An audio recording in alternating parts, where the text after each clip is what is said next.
Hey, hi, what's up, guys? We are back again with another problem.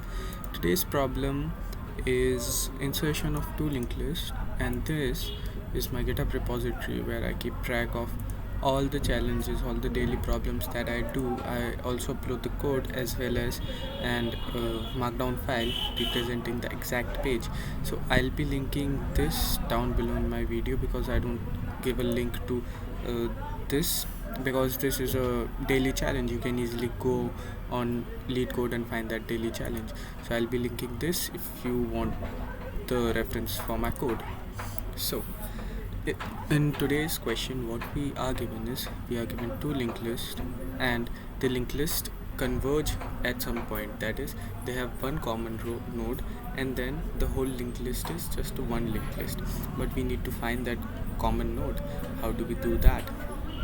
And there might be two linked lists such that there is no common node.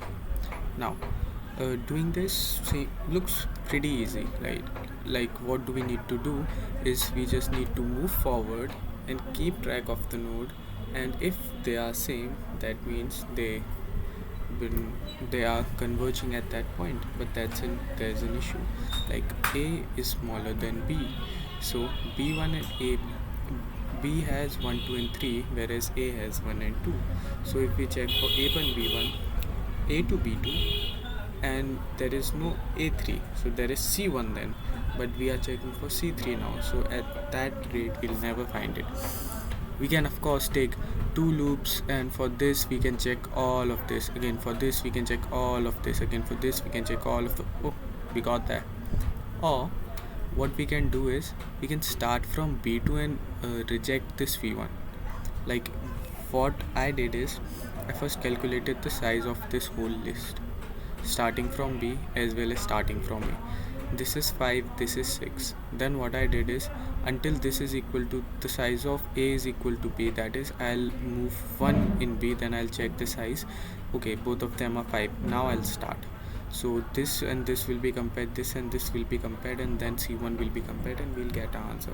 That's like the basic approach, and here's how we do it. See, this is a linked list. This has basic operations. This has a constructor which assigns its value, and it put the next variable as null in this.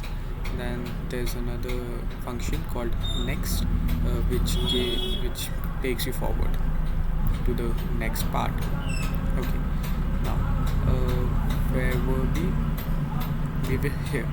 First, it's written here that if the linked list has no insertion at all, return null. That is, if this is the case. Also, linked list can be empty, although there's nothing given about that. That means they can be empty. So the two base cases are if a is if the head of a is null or head of b is null. If a linked list is null, it cannot intersect anywhere, right? So we just need to return null again. Then what I did is, to calculate the size of a and to calculate the size of b, I created two variables. Then I created two temp nodes, because if I lost the track of this head, I would never get it back. So I created temp head a, temp head b, which I assigned the respective values. Then I calculated the size for a as well as for b. Then again I resetted my temp heads. Why? I'll let you know why. Then I checked if a is greater than b, or if b is greater than a. Then if a is greater than b, I moved ahead in linked list a and decreased the size as I moved ahead. If b is greater, I moved ahead in linked list b and decreased the size of b.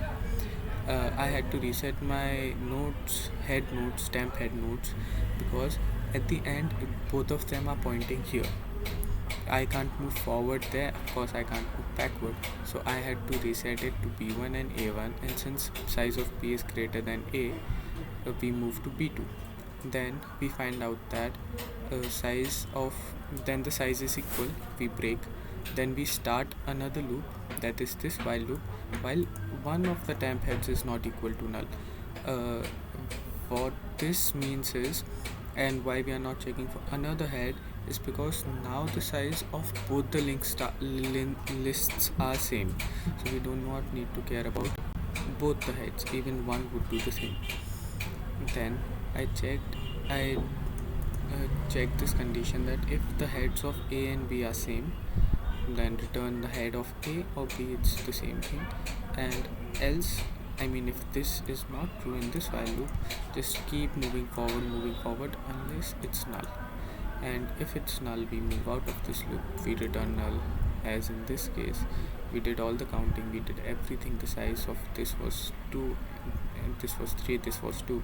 We came here to 6, then we made 6 and 1 nothing, 4 and 5 nothing, and we returned null.